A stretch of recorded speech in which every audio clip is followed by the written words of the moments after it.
And we're back. I used to love My Chemical Romance. I don't feel bad admitting it anymore.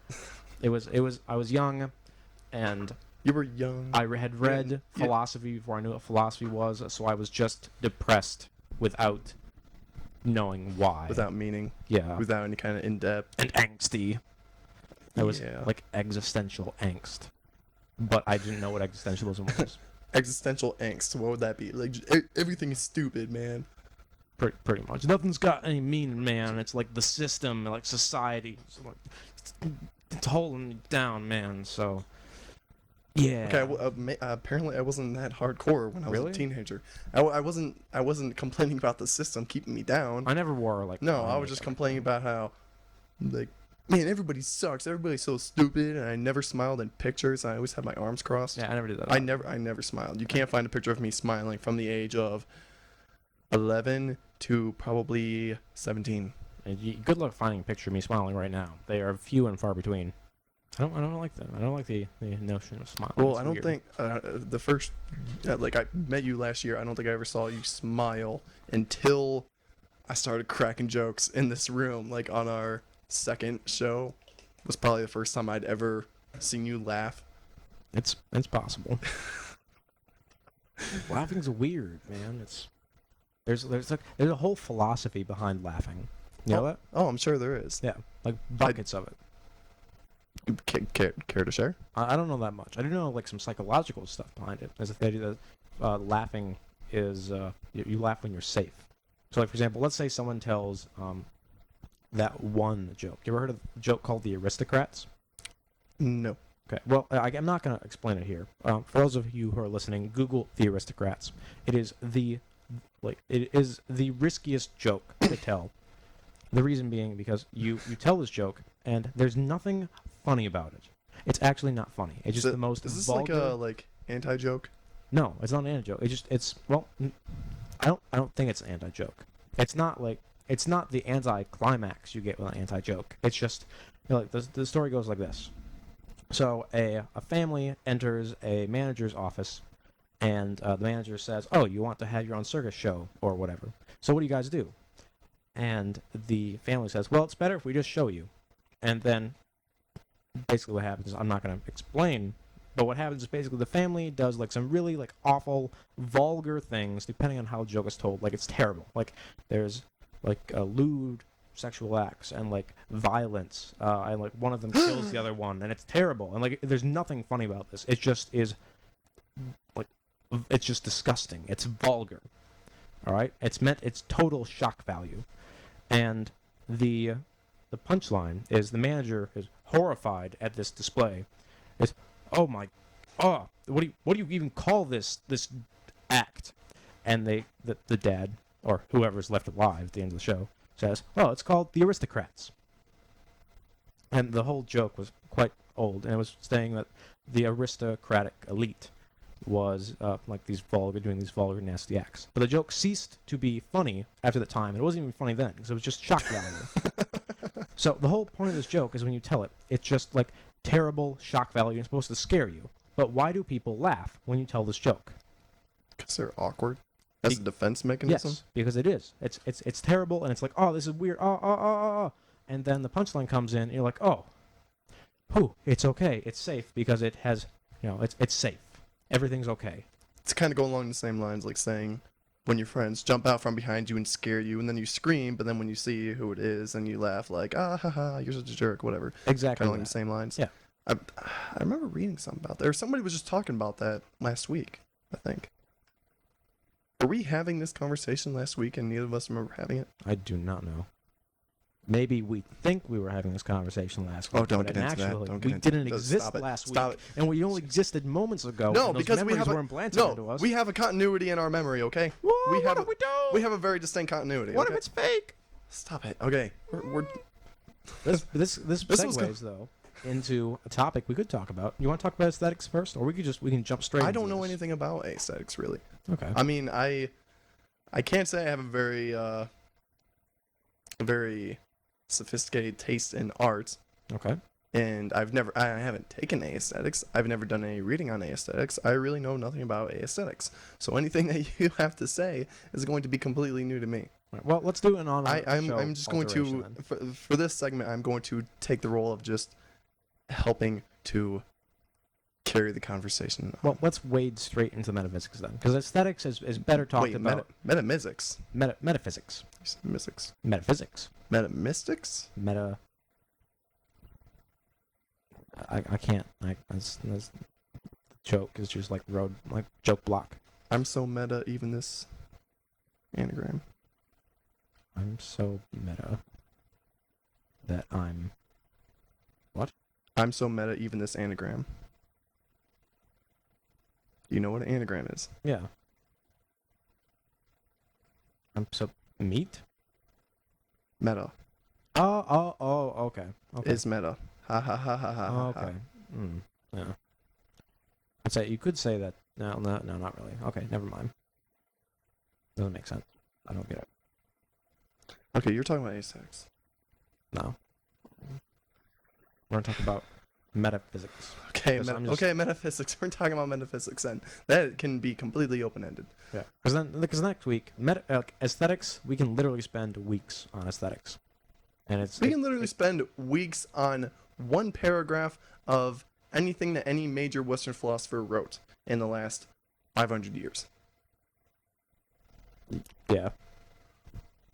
Pick a topic. We basically have dead air right now. Okay. Well, no, not really. We're talking and stuff. We're not talking about anything. Hi, Maria. How are you? Are you enjoying the show?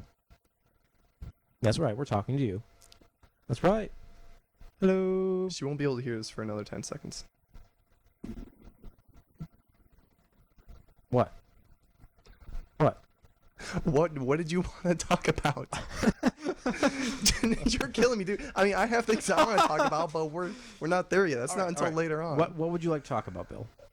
Let's see. What you got? What you got? Okay. Going through my notebook. All right. This is why, actually, this is why you can't have good talk shows when you're going to college at the same time. There's just too much stuff going on, and sometimes you just have to wing it, and it doesn't always work. You know, it doesn't always. That's why you got 2 points off. His thing. This might be our worst show yet. There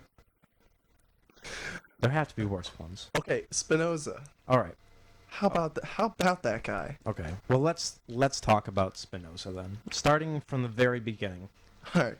Proposition 1. Wait, but before that, we should All right. explain this dude first, a little All bit. right. Who is Spinoza? Okay. So Spinoza, I know he was Jewish. he was. Spinoza was a philosopher from 18th century? I think so. I've got my. Let's see. Doo-doo-doo-doo. In the meantime, in case you are listening, congratulations to Megan Mitchell and Blade Beckwith on being engaged. Congratulations, you guys. Oh, congratulations. Yep. That's really Couple friends of mine. Right. So, actually, no, not 18th. Try 1632 to 1677. Wow, I was way off. Oh, yeah. Okay, so So 17th. Well, 100 years. who is Spinoza? Spinoza was a Jewish dude, and he was a philosopher, and he came up with a number of ideas dealing with metaphysics. And these metaphysics were the metaphysics dealing with predominantly existence, but also ethics. But we're not going to talk about that now, because it starts to get really messy there, so it's best we just deal with this metaphysics. Yes. Of course, to get into ethics, you have to first find out what exists and in what nature of existence things are, and it's complicated. Anyway. Anyway. So what was Spinoza trying to do? Well, he was trying to do the same thing that an earlier philosopher, Descartes, was trying to do.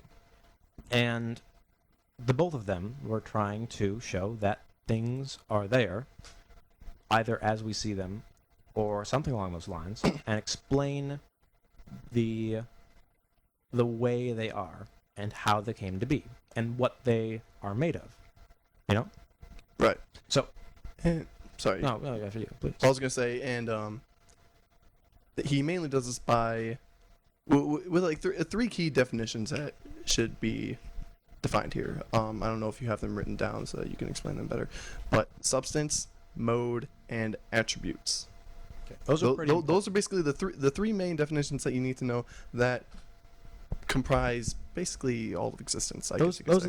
Those are the big chunks. There are a lot more that are important to know, but if you know these three, then it's easy to figure out the ones that branch off them. Right. So let's define this stuff. Okay.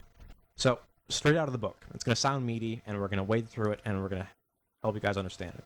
Okay. So definition of substance. By substance, I understand that which is in itself and is conceived through itself.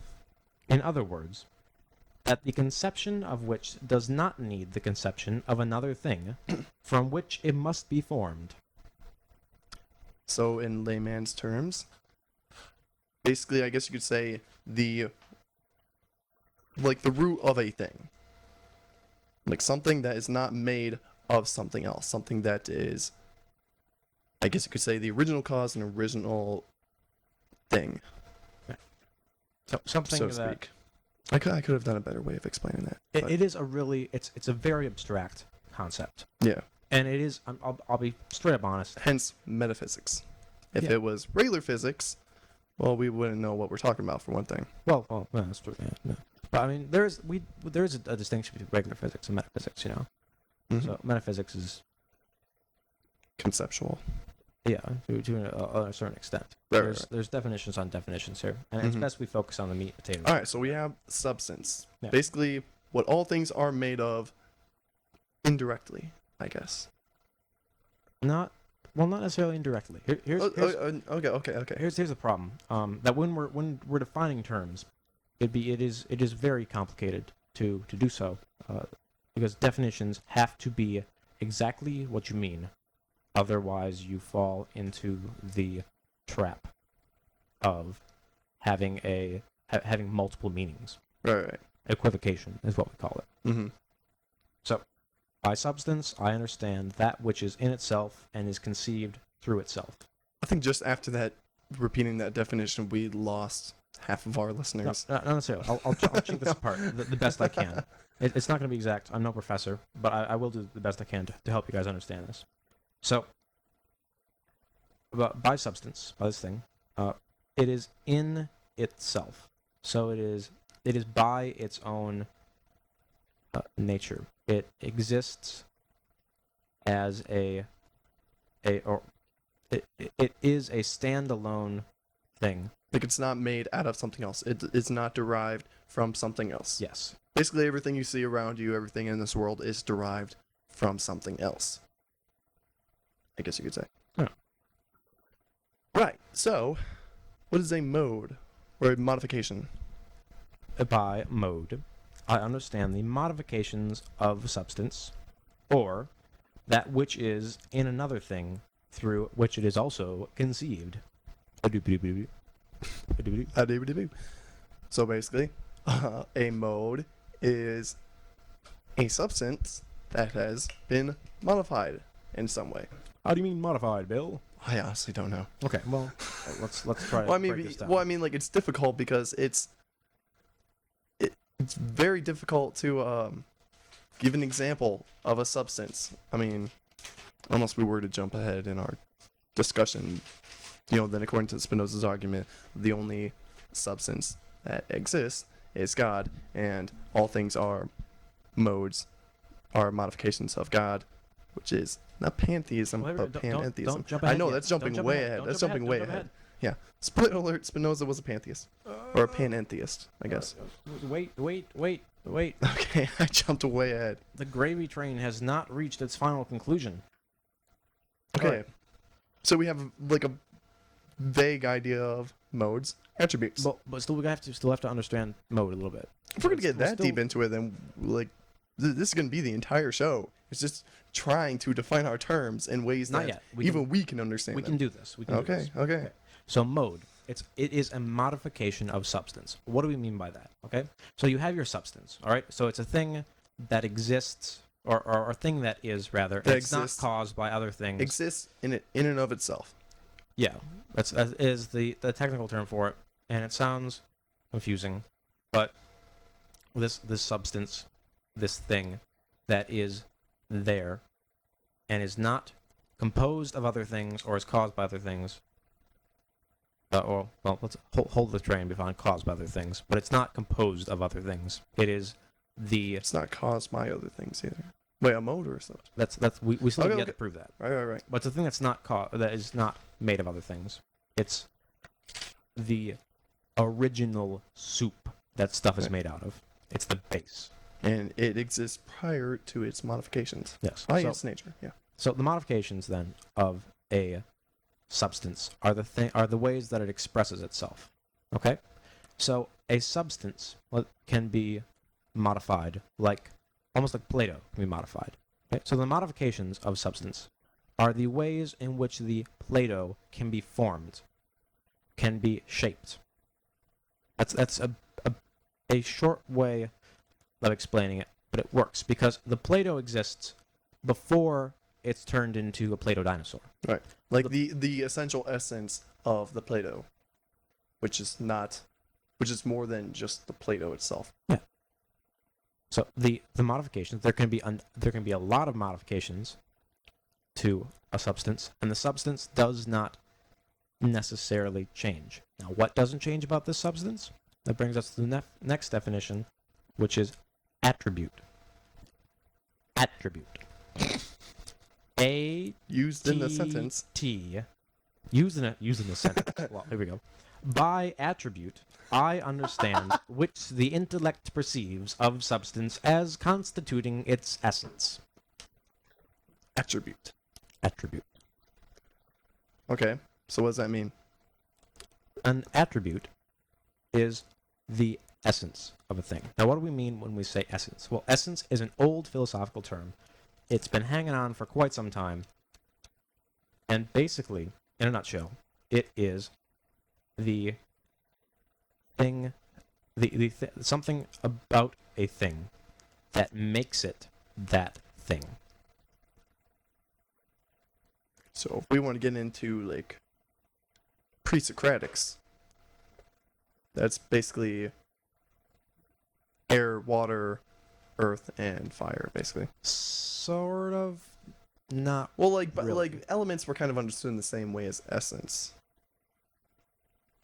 No, To my understanding. I don't. I know this is off topic, but from my understanding, the 4 original elements were kind of thought to be essence, basically. Maybe I can see how you're But thinking of it that way. in a material way, because there are essences that are non-materialistic, I guess, like numbers. Yeah, I guess so. It's. I can see how you're thinking of it that way. I don't know how well it connects here. I know that's kind of off topic, but that just kind of popped into my mind. I don't know. I'd have to think about that. Anyway, That's an interesting point. Oh yeah. So the attribute then is the essence of a thing. What do we mean by essence? The essence is the most bare bones nature of a substance. It's what makes the substance that particular substance. Right. Okay. So let's say you have 2 substances. All right. And they're going to have attributes that define what those substances actually are. Okay? And then after the attributes define what they are, what the base consistence of this substance is, you have your modifications. Okay? So let's say this is super simple, and don't carry this into our later philosophy here, but just think of it this way as a basic example. So you have, let's pretend there's multiple substances for a moment here before Spinoza poo-poos all over that idea. And let's pretend the 2 substances of the universe are Play-Doh and water. Okay? So what? Play-Doh has water in it. Fine, it's magic Play-Doh made without water. And Play-Doh can't be derived from water because one substance cannot be derived from another substance by definition. Come on, man. It's an example. What are you doing? Don't get too stuck into it. Sisyphus doesn't actually exist. Don't worry about it. Wait, what? Sisyphus. Sisyphus. Sisyphist. I don't know what you're talking about.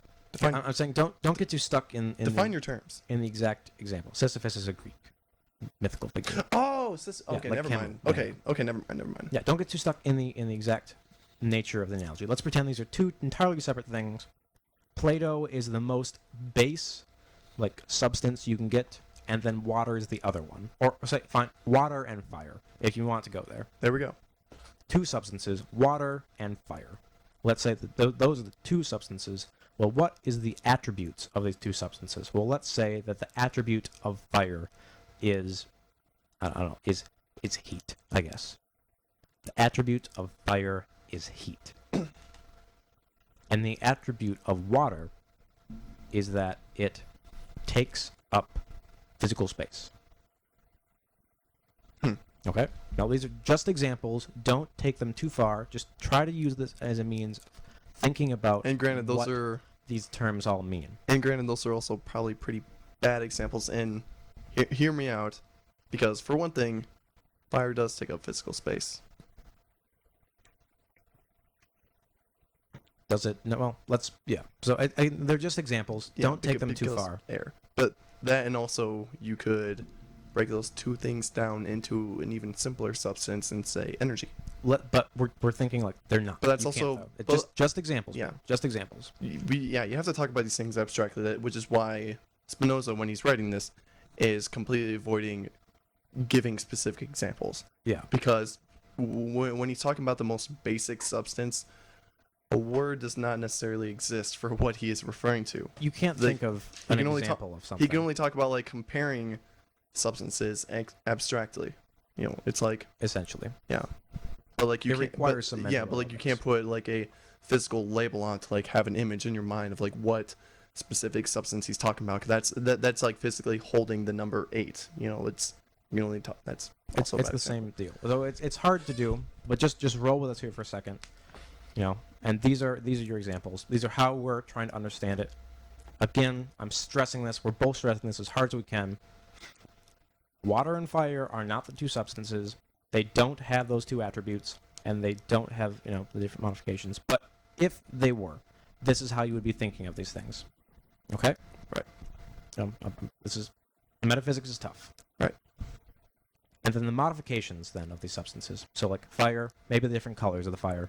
And then other modifications of fire can be like different colors of the fire, different shapes of the fire, different like types of flame, different smells of the fire, different You could just say temperatures. the fire, but different.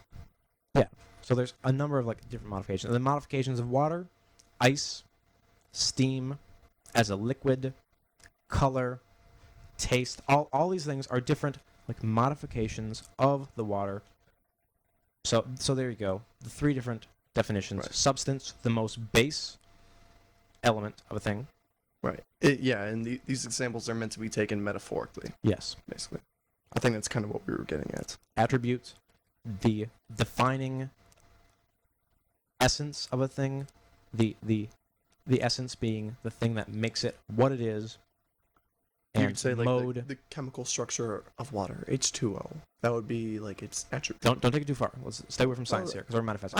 I know, but I'm just saying like I mean we're using this as an example, just like metaphorically speaking, that would be a attribute of water. It's 2 parts I guess so. hydrogen and 1 part oxygen.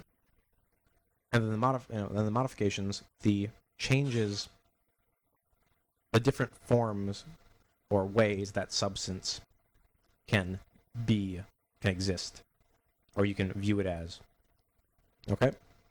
So there we go. There are 3 definitions. From here comes the messiness. Here we go. Let's do it. Okay.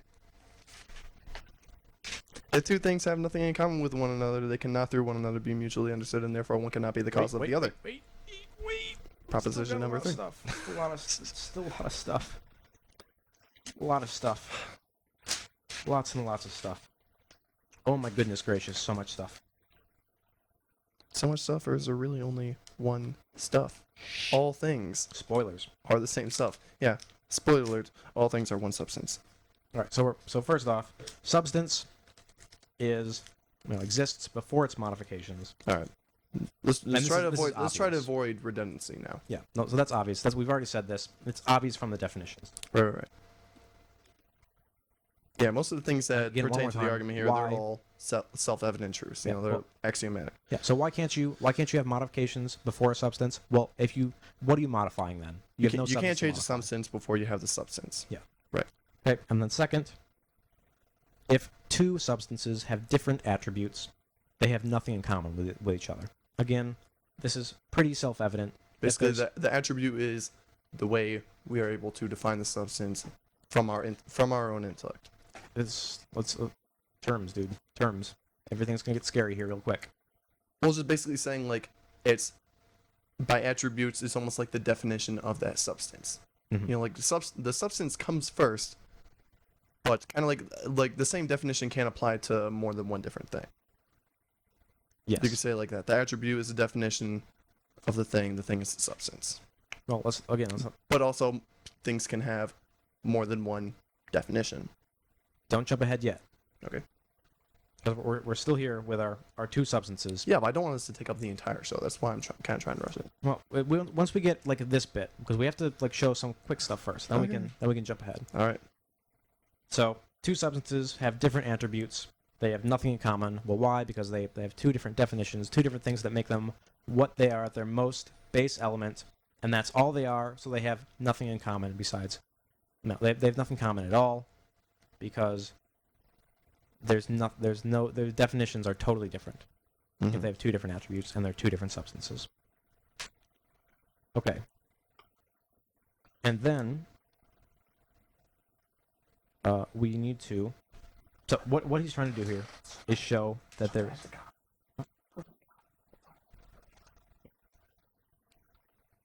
He is trying to show that there is only one substance. And this is how. And what is that one substance? That one substance is God. Well, how is he showing this? It will first define God. By God, he means that. By God, he means a substance with A being. Being that is absolutely infinite. a being with infinite attributes and infinite many attributes. Yes. So you've got this idea of God. It's basically infinity squared. Yeah. So one substance can have multiple attributes. Right. That's allowed. It can have But it has multiple things but, that define it. But like typically, like the typical idea that he was getting at before is that they have a finite amount of attributes. Mm-hmm. But each of those attributes, every substance has each attribute is infinite. It's hard to explain. Okay, let's say you're playing like World of Warcraft or something like that, and you have like I don't know how World of Warcraft works. Just like an RPG, you have like 5 different skill sets, right? Like strength, stamina, So you have never played agility. World of Warcraft. No, I haven't. I'm also ashamed to admit it. I played that game so much. I I'm loved not that the game. least bit surprised. What are you saying by that, Mr. Kinter? Loved that game. I just can't. I don't really know. I did attempt to play it once Level for about a half hour. 85 Boomkins represent Resto Druids. Oh yeah. Alliance for life. Anyway, I'm just using this as an example to try to get the point across. Like the typical idea of a substance that he's getting at, like a character in World of Warcraft would be the substance, and he has 5 different skill sets. Those would be like the attributes, but each of those attributes are leveled up infinitely. They have a little sideways 8 next to them. I don't know if the But God, which would be he would have the an one- infinite number of God is attributes. basically like God is like the game itself. It is World of Warcraft. Hold on a sec. Saying that like it has that because you can fit like an infinite amount of characters in Wait. World of Warcraft theoretically, as long as you have a big enough server. Then you can fit an infinite amount of characters with an infinite amount of attributes, which are infinitely leveled up. Wait, there's so much here. There's so much. There's so much. We can't do this yet. There's so much. I know. I'm only about third of the way through part 1 of You Spinoza's. just jumped a third of the way, and I'm on page 2. Yes, I know. I'm And trying. like, I'm trying you to. can't do this. I'm trying. You want to cry. I've been studying this for a month, Well, man.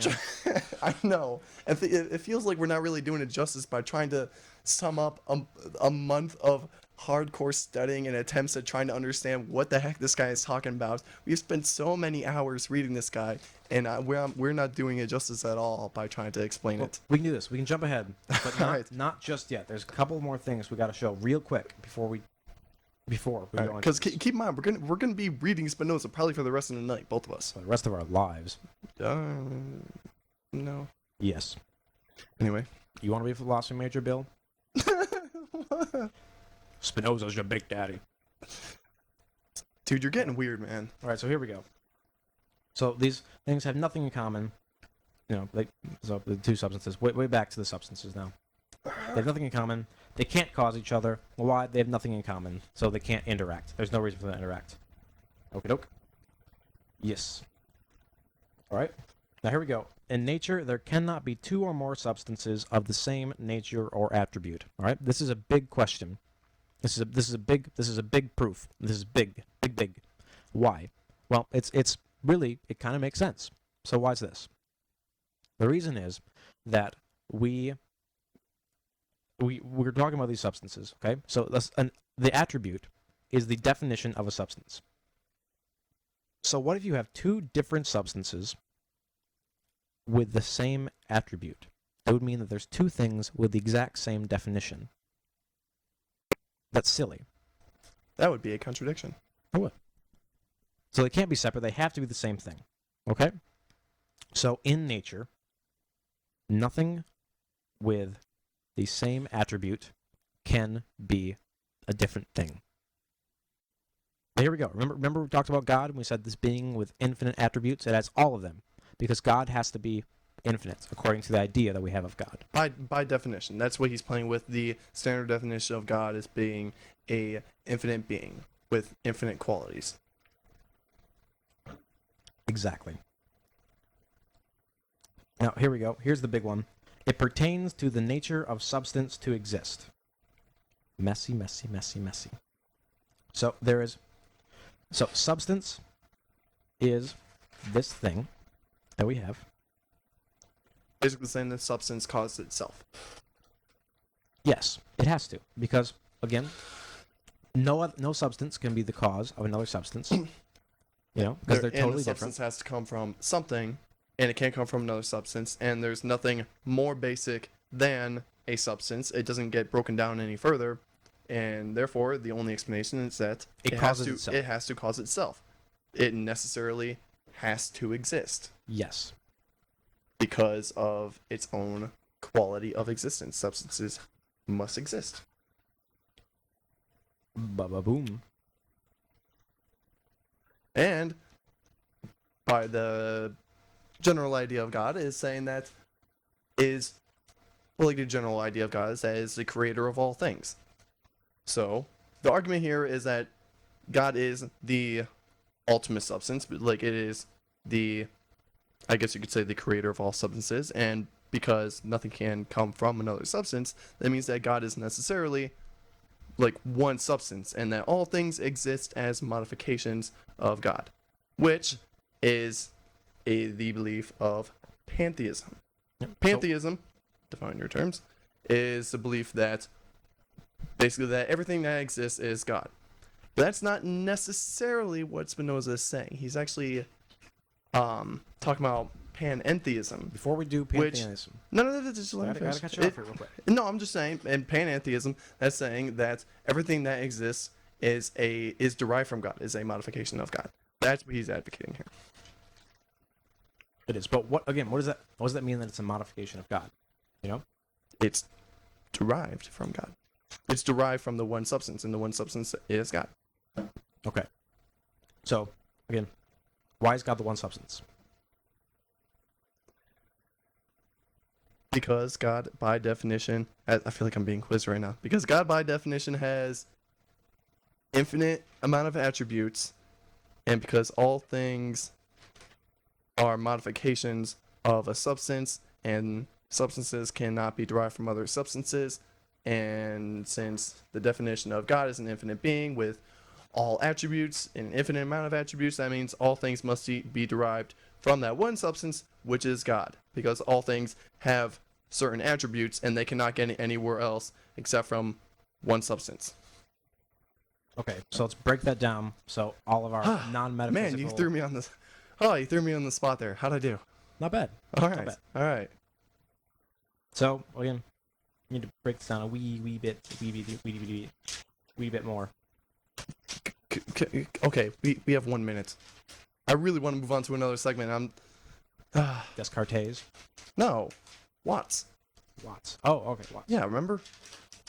I want to talk about my favorite philosopher. Well, I guess Alan he's Watts is tied. your favorite? Nah, he's kind of tied with Nietzsche. What? But I feel like I'm not very original in saying that I love Nietzsche. Well, everyone loves Nietzsche, but Nah, some people really, really hate him.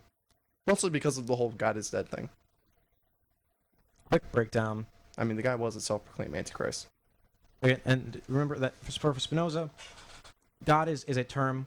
He uses it in the same sentence. He's using the same way of nature. So it's not like it's necessary God as in like this male bearded being that is all, that is a thing, a man or whatever, and is like a spiritual thing. He's talking about like he doesn't think of it God as being like a person who is like physically watching, everything, as being like a single entity. yeah. For him, It's saying that like it's all encompassing, is all things. I'm making the question of whether or not for him God is conscious is a pickle. well, like the question itself doesn't really make sense. Because then he has to define consciousness, and he doesn't do that. Pickles are everywhere. Pickles, swimming in pickles, bucket of pickles. Well, to kind of carry on with his idea of consciousness, he does argue that because all things are derived from God, and God is necessarily I guess you could say, in control of everything. I mean that like everything that happens does happen for a reason. It is caused. It is necessarily for a reason, and that's to say that all things that happen necessarily happen that way and cannot occur in any other way. That means every single person that exists, that has ever lived, ever died, every incident that has ever happened on Earth or anywhere in the universe has necessarily had to happen that way. And that's kind of weird to think about because you can think of things as being contingent, things that are true, but they don't necessarily have to be true. Like we're here on the radio right now, but we don't necessarily have to be in this room right now. We could be at our apartment studying. But things that are necessarily true is like saying there's like a mathematical truth. Like a triangle has 3 sides. You cannot imagine that being any other way. Like a triangle can't have 3 or 4 or 5 sides. It has to have 3 sides. But Spinoza is saying that nothing is contingent, that all these things that are true are necessarily true and cannot exist in any other way.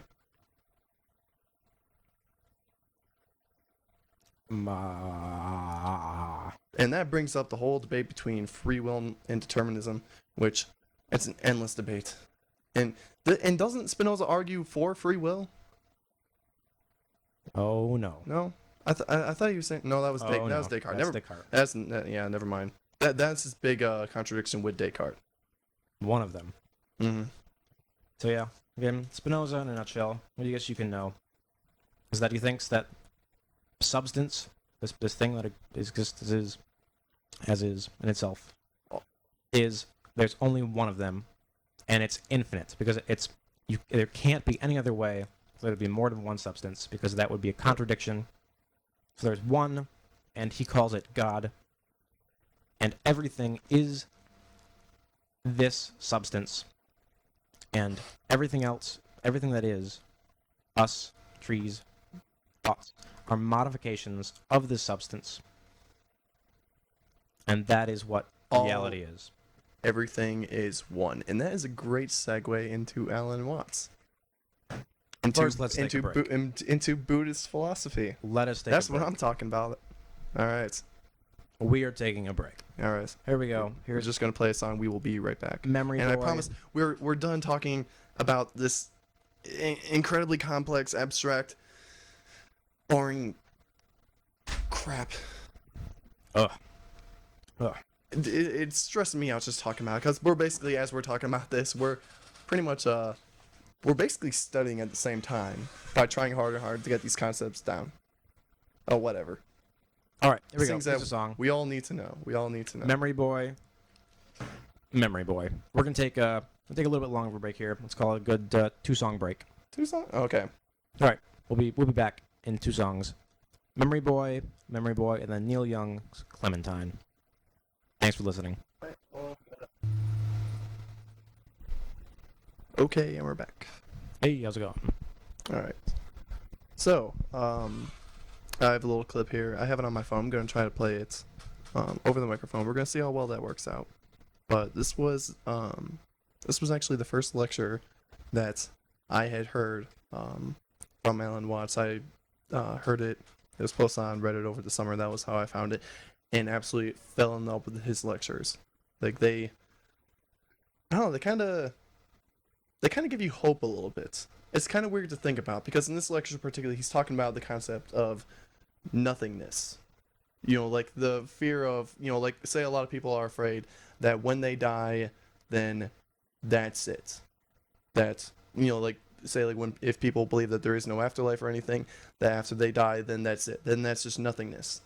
And you just go back to not existing. And it's pretty understandable that that can scare a lot of people. That's kind of a scary thing to think about. That's an uncomfortable thought.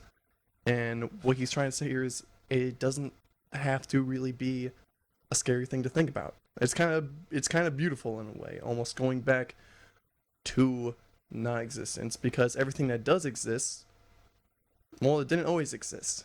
Everything that existed did necessarily have to come out of nothing, or that original substance, you know, whatever. Going back to Spinoza. Anyway, here we go. Alan Watts.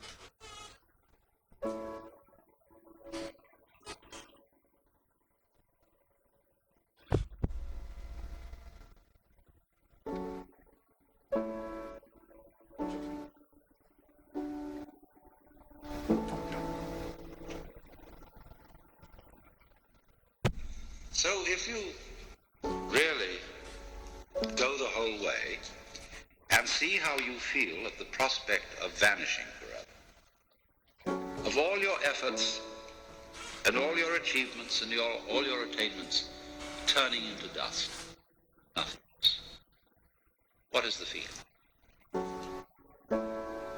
What happens to you?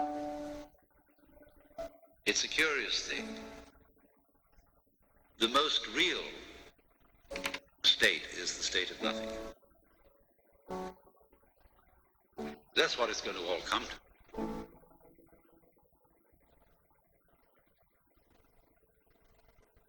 For some reason or other, we're supposed to find this depressing. But if somebody is going to argue that the basic reality is nothingness, where does all this come from?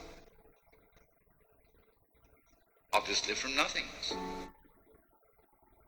So cheer up, you see. This is what is meant in Buddhist philosophy by saying we are all basically nothing. The essence of your mind, that's how it is behind your eyes, is intrinsically pure.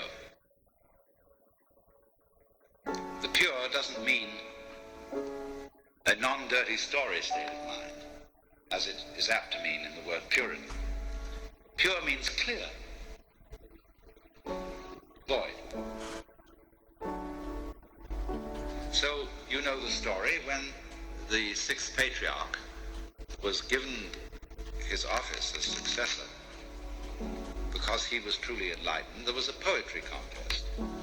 And the losing one wrote the idea that the mind, the consciousness, was like a mirror which had to be polished. And constantly I have to polish my mirror. I have to purify my mind, see? So that I'm detached and calm and clear-headed, you know, Buddha. But the one who won the contest said, there is no mirror. And the nature of the mind is intrinsically void. So where is there anywhere for dust to collect? By seeing that nothingness is the fundamental reality, and you see it's your reality, then how can anything contaminate you? All the idea of your being scared and put out and worried and so on is just nothing. It's a dream. Because you're really nothing. But this is the most incredible nothing. If you think of this nothingness as mere blankness, and you hold on to the idea of blankness, and kind of grisly about it, you haven't understood it. Nothingness is really like the nothingness of space, which contains the whole universe. All the sun, moon, and stars, and the mountains and rivers, and the good men and the bad men, and the animals and the insects, the whole bit, all are contained in void. So out of this void comes everything, and you are it. So what I'm showing you is that all this hocus pocus about the fear of nothingness is that, truly speaking, nothingness is what we want to talk about when we talk about the spiritual. Only it's all been ignored. It's all been put down. Say, oh, nothingness. Bleh! Heaven preserve us from that. But that's where the secret lies. And obviously the secret always lies in the place you never think of looking for.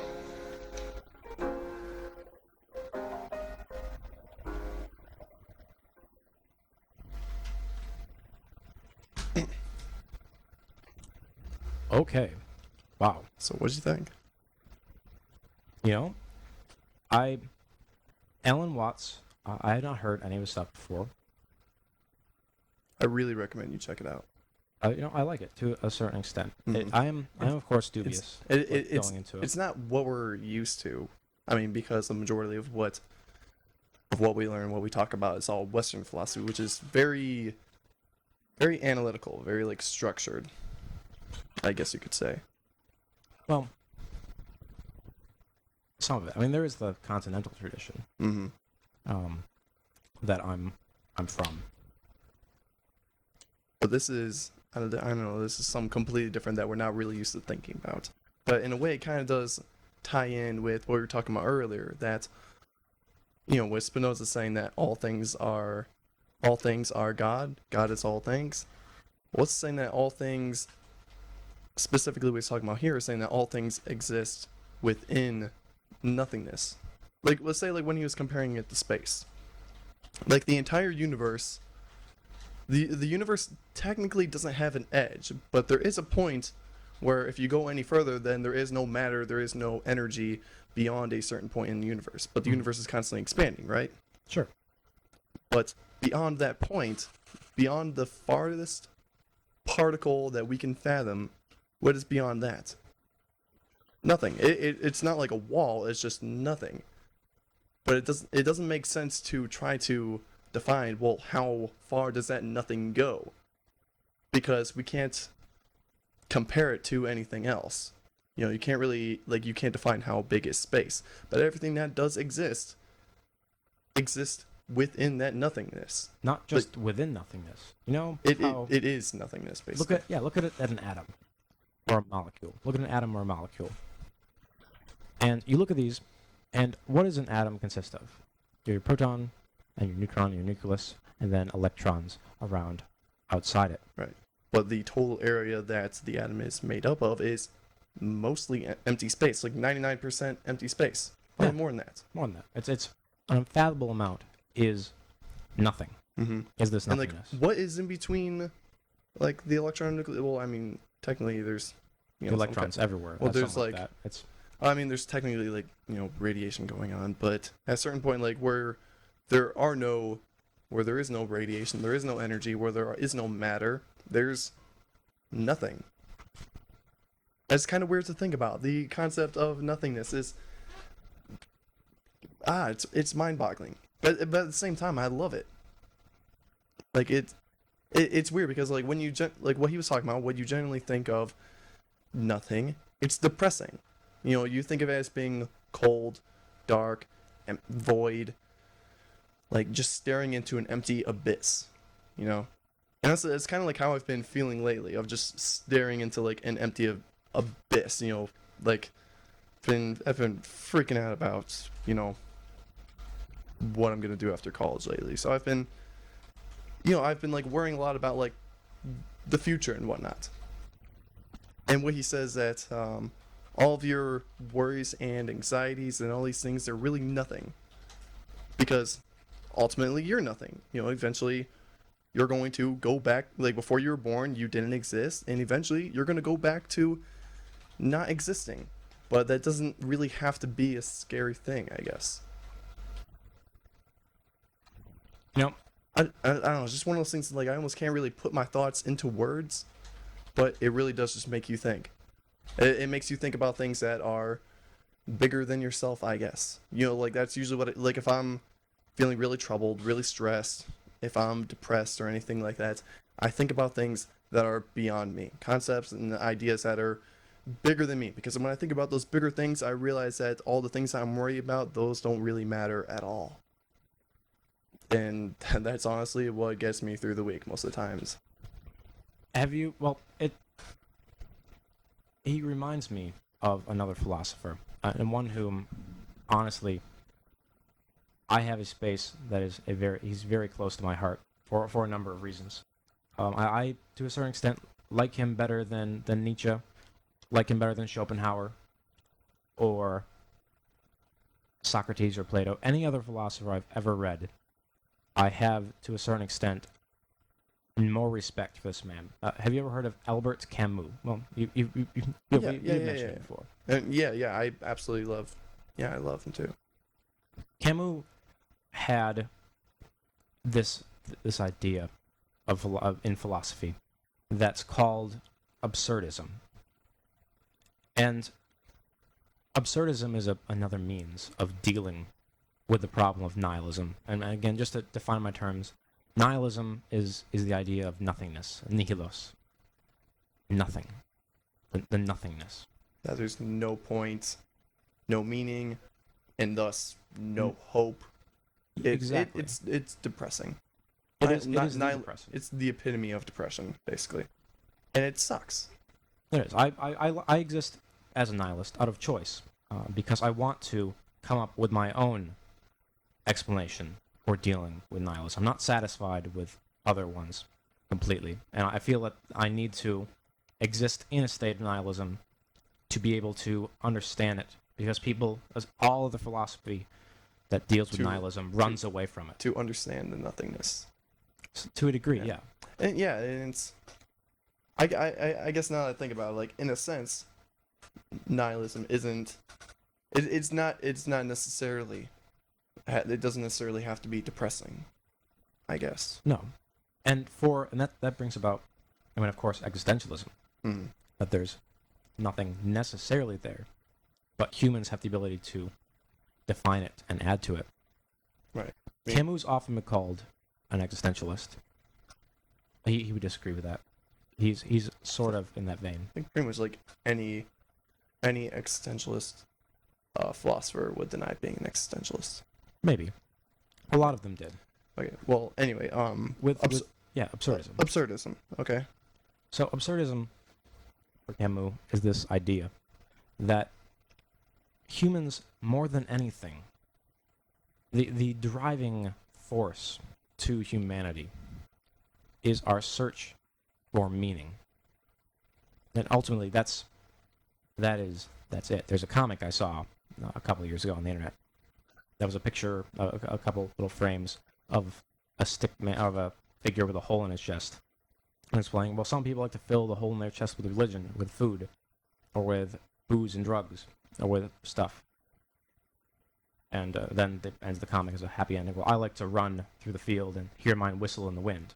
So it's a lighthearted upswing. So this idea that we need meaning in our life. There's something missing in us.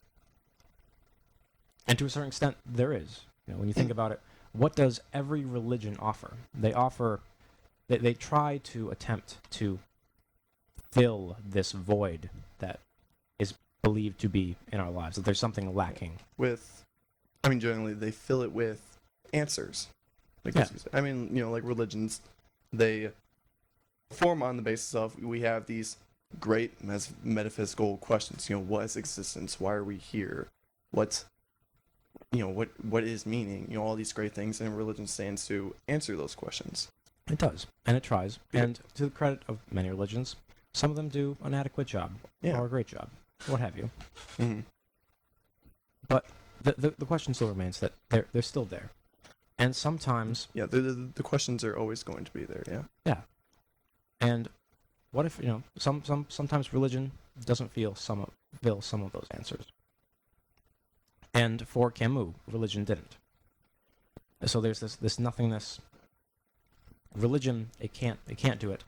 It's either wrong, or it doesn't do enough job, or what have you. For whatever reason, Camus was not a religious man.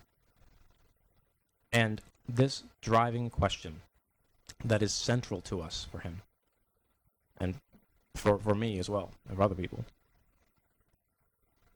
What is our purpose? What do I do? Even at a less fundamental level, like what should I be doing right now? Like what's the best way that I can use my time here on Earth? Because we have a limited amount of time of being alive. What should I be doing with that time? And some people who who tend to ask these questions too often, they go crazy thinking about this. What should I be doing right now? How can I be doing things better? What's my purpose here? What am I trying to achieve? What is my ultimate goal? What are all these things? Yeah. And why? And why? Think about this. Why am I asking these questions? I mean, I'm sure you would tend to ask yourself these same questions very often, same as I do, and it drives me insane sometimes. I constantly asking myself these questions, constantly questioning everything, even though I know that deep down I'm never really going to get an answer. Mm-hmm. Or at least I'm never going to be satisfied with any single answer. So why, you personally, Caleb, why are you asking the questions then? Why do you ask yourself? I don't know I don't know what else to do. They've always, since I was very young, they bother me. These questions of what do I do, and why do I do it? I'll be very honest here for a moment. Grand Valley was not my first choice of university. Now, I owe Grand Valley a lot. I care deeply for Grand Valley, and I've come to feel very connected with this university, with the people here, with the university's programs and its professors and its goals. For all intents and purposes, I consider myself, as much as I don't like the machismo behind sports and other things along those lines, Go Lakers! or the snatchalism, but yeah, I'm a Laker. I really am, and I support that. I've never really had, even in high school, we were the Orioles, and I did not care. I'd watch the football games, and I took I had more excitement in the other teams winning because I found that hilarious that we got beat. We had all these other kids had all this pride for their school, and they cared so much. But then we lost, and we lost often. And it didn't make sense to me why they cared. But I do like it here. So not to get too sidetracked as to why I love Grand Valley. It wasn't my first choice. There were other schools I would have, before coming here, I would have picked first, I guess. I would have picked Loyola of Chicago, or Northwestern University of, not in Michigan, but in it's a town that's slightly north of Chicago. It's like a suburb. Or there were other like University of Chicago, or I don't know. I would love to go to Rutgers for undergrad, or an Ivy League school, or go across countries. So all these other really cool schools. I would have definitely done so, but I didn't. And what's the reason? Was because in high school I didn't do as well as I could have done. I could have done very amazingly well. I did not. And the reason was because I was asking myself these philosophical questions, and I did not have answers, and I was not prepared to answer them at that point in time. And I did not have any motivation to do anything. Because why? Why work so hard to do well in school, to get into a good college, to get a good job, to make money, to be successful, and then have kids, and then have those kids go to college, and then die? Why? Why do it? Everyone says it's a rat race. Adults say, I hate my job. Lots of them do. Tons of them. Probably most of them. This generation before us is one of the most unhappy generations to ever exist. And Right. we're slotted to be the least happy after them. Right, so there has to be, I don't know, I'm sure you can sympathize with this, and like we're studying philosophy because we are looking for something more. Like there has to be something more than just that mediocre existence. There has to be, I don't know, not like a specific goal to attain, because if we're just trying to like make money, then you can write a number on a piece of paper and says, okay, I'm gonna make that amount of money with that many zeros on the end of it, and then after you make that, well then what? Yeah. Do you just come up with a bigger number then, or what? That's not a good answer. If you're trying to find meaning, that's not a very good answer. Maybe not just money, maybe almost kids feel like- too. Or success, or status. Or even like anything like that. You can anything like that. You can put a number on it. It's finite, and I don't know. Like when you put your end goal, when you put like the meaning to your entire existence, if you limit it, if you put it, if you can put a number on it, if you can put a value on it, then I feel like that's essentially meaningless at that point. It's a completely arbitrary number. That's what I said. You know? That's what I felt as a kid. I said, Yeah, what is so- the worth of my existence? Well, look at all this stuff I can do. I could work my butt off, and I could go to a good school, and go to law school or something, and make a ton of Yeah. cash, and then become the president of the United States. Mhm. Or I could rule the world if things lined up well.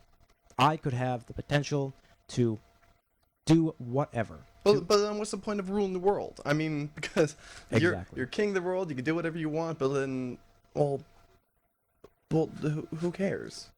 Well, that's success. I mean, unless you're just seeking for power in and of itself, which even then, so what? that's, but even that's ultimately gonna lead you to misery.